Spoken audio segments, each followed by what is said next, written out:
ha? Headache, migraine, dizziness, vertigo. Ano pagkakaiba-iba nila? Ang headache, pagsakit ng ulo. Ang migraine, pagkirot, higher level of pain. Ang dizziness, pagkahilo. Ang vertigo, pagkawala sa balanse. Isa lang ho ang pinagmula ng sakit na yan. Ano? Hindi ka nakaka 8 glasses of water na tubig na iniinom araw-araw. Period. Wala na akong ibang dahilan. Huwag na kayo maghanap. Yan lang. Bakit to? Paliwanag natin scientifically. Ang katawan po ng tao, yan, tao po yan ha, tanggal natin ito, pasabihin nyo ano. Pasabihin nyo, lalaki lang.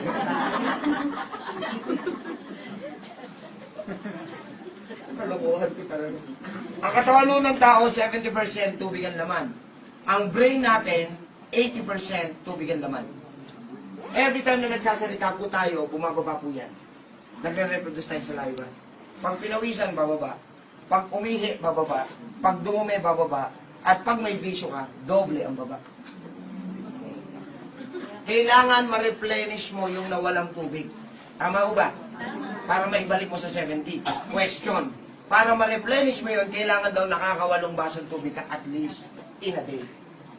At ang sabi, tubig! Hindi kasama kape, gatas, tsaa, juice, soft drinks, at soup. Hindi kasama yun. Ang sabi ay, tubig. Malaking tanong, nakakawalo ka ba? At dahil hindi mo na ibalik sa 70. Bukas, makakawalo ka ba? Kung hindi ulit, pababa ng pababa yan. At dahil bumababa yan, lumalapot ngayon ang dugo. Lumalapot ngayon ang dugo. Pag malapot ang dugo, ano ang tendency? Law of gravity. Asan ba ang brain? Nasa itaas o nasa ibaba? Saan? Hindi nga. Dahil nasa itaas, malapot ang dugo, nahihirapan siyang isupply. Nahihirapan siyang paakyatin. Ako nyo, dahil malapot. At dahil kinakapos ng tamang supply ng dami ng dugo ang brain, magre-reklamo yung lalagyan ng brain. Ano ba yung lalagyan ng brain? Pulo. Ano yung reklamo niya? Sasakit siya, kikirot siya, mahihilo siya, o kaya mawawalan siya ng balanse. So ladies and gentlemen, itong 4 na sakit na to, hindi dapat iniinuman ng gamot. Ano ang solusyon? Mali. 8 basong tubig. Katutulong. Okay. Ladies and gentlemen, patahimik ko ako every time na may marinig ako magsasalita, ha? Ang tawag ko doon, respeto. Di ba, no? Pag kami nagsasalita, makikinig ako. Yan nga ba ulit? Dali lang palang tirahin ko mga to. Nire-reverse ko lang kayo.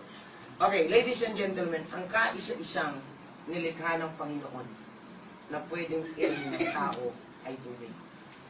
Huwag niyo namang pilitang palitan. Matalino pa kayo sa lumikha eh. Tapos magtatanong kayo sa doktor, ba't kayo nagkakasakit? Eh, ito nga isang unang-unang napakasimpleng ibinili ng Panginoon na gawin mo sa katawan mo. Hindi mo magawa. Nagtataka pa kayo, ba't kayo nagkakasakit? Tapos pag nasisend mo na, parang ang babait nyo naman. Nanaintindihan niya yan? There's no such replacement for water.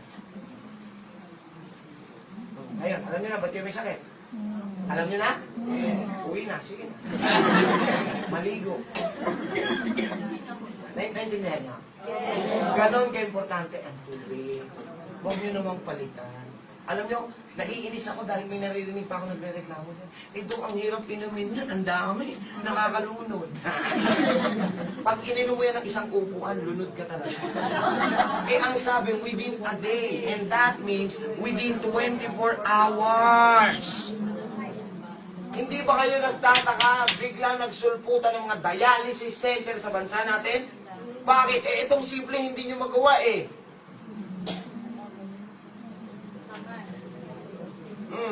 Tingnan nyo ha, nagre-reklamo sa 8 basong tubig sa loob ng 24 oras. Pero Red Horse, nakaka3 kahon. 3 oras lang yon. Sige nga. Dahil ang tinatamaan. Hindi lalo na yun. May natutunan ba? Nakita niyo kung gano'ng importante yung tubig? Huwag niyo na itanong sa akin anong klaseng tubig. Wala ko i-endorse. Ang importante